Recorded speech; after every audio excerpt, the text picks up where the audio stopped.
All right, let's go ahead and look at the changes I made real quick. We're going to do just a couple more finishing touches and then we'll go ahead and export this project. So for the type, really all I did was just reorder these so that way the rental period was above the pricing, and I changed this so now this H2 has a underline, it's a little bit bigger, and it has a little bit of gap between the next paragraph. And the way I did that, if we open up this H2 paragraph style, I turned on the underlined here and I went down to indents and spacing, and I gave it a little bit of space, about a 10-point gap between where it is and the next line. And that's about it as far as that goes. And then H2, I made it just, or this is now an H3 rather, and it's a 12-point font in bold, and then the regular body copy that we made earlier is 12-point regular. So I didn't do too much there. I brought the text, the title, over to the side and made it much larger, and the reason why was because once I gave all of these a little bit more spacing, I was running out of room to drop that title at the top. And what I did here with these lines was simply use the pen tool. If I hit the letter P to get my pen tool, I changed it to a very thin, just a 0.5 point stroke here, and then I made sure I was drawing with the shape with the pen tool and just click to draw that path that I had there. So that's how I made that. And then the only thing we need to do now is just kind of touch up this font or this paragraph down here so we can read it better, and then export it.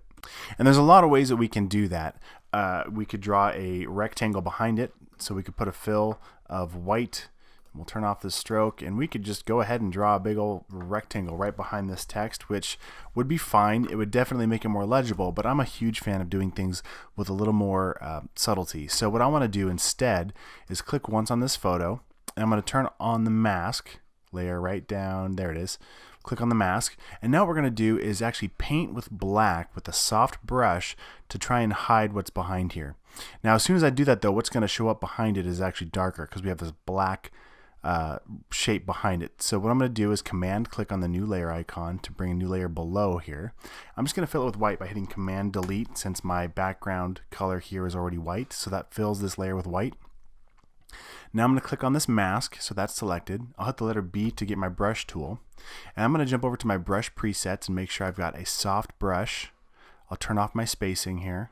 I'll make sure the hardness is at 0, and we'll crank the size up quite a bit actually. I'll turn off my caps lock so I can actually see the size of the brush. By turning caps lock on and off, it just changes from a precise cursor to the actual shape of the brush. And then up here, I'm going to turn the opacity of this brush down quite a bit, probably down to about 25 maybe. And now again, making sure I'm painting with black on this mask so that it hides it. I'm just going to kind of subtly draw or paint with this brush until I'm happy with the results. So I'm just kind of scrubbing over this, and again the goal is just to make it so the text is legible but so the background's still kind of there. And I'm just going to bring it down here a little bit too, so there's more of a transition, and we'll kind of highlight that horizon just a little bit more here, and maybe up here just again just to try and blend all this effect together so you don't even really notice that it's going on. And there we go. Now we can read that text. Everything's looking really good. I'll go ahead and hit Command S just to save this, and now what we need to do is export this for print. So what we're going to do is go ahead and flatten everything. So the first thing I'll do is come up here to Layer, Flatten Image, and the reason why I do that is that way nothing gets bumped or moved in the printing process, and I have everything exactly where I want it. I'll go to File, Save As, and I'll come back over to my main brochure file and make sure I'm into the file sent now. This will be the final file. So click in Finals, and I'll change this from Photoshop to a PDF, Photoshop PDF, and I'll go ahead and hit Save. So I don't need to preserve Photoshop editing capability since it's just a flat layer, so I'll turn that off. Everything else in here should be just fine. I'll just make sure real quick, I'll make sure my compression is no lower than 300. That looks good. And I'll hit Save PDF. And once it's done saving, we'll be able to double check our work here. But while it's thinking about it, let's come back and open up that outside file as well. So we'll come back in here. We'll open this up. We'll go to Layer, Flatten Image. And now when you do this, be very, very careful you don't accidentally save your PSD, or you would lose all of that work and you wouldn't be able to go back in and make changes. So before I do anything else, I'm going to go to Save As, not Save. And we'll save this as a PDF as well.